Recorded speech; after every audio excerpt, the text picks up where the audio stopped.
सत्यव्रत नावाचा एक राजा होता. तो खूप तपस्वी आणि विष्णू भक्त होता. एक दिवस पूजा करण्यासाठी तो नदीवर गेला असता एक मासा त्याच्या ओंजळीत आला. तो मासा त्याला म्हणाला, "मला नदीत सोडू नका. नदीमधील मोठे मासे मला खाऊन घेतील."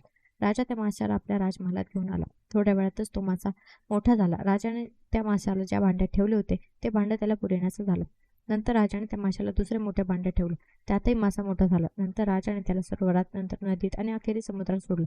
समुद्र पण झाकला गेला त्या माशाच्या विशाल आकारामुळे. आता राजाला कळालं की हा काही साधा मासा नाही. राजाने त्या माशाला विनंती केली तेव्हा भगवान विष्णूने त्याला दर्शन दिले.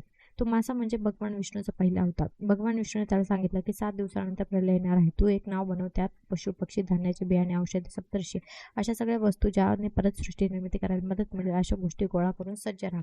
मी तुला प्रलयातून तुझ्या नावेला वाचवेल. 7 दिवसानंतर जेव्हा प्रलय आला, सगळीकडे पाणी पाणी झाल्यावर मत्स्यरूपी भगवान विष्णूने नावेला वाचवलं.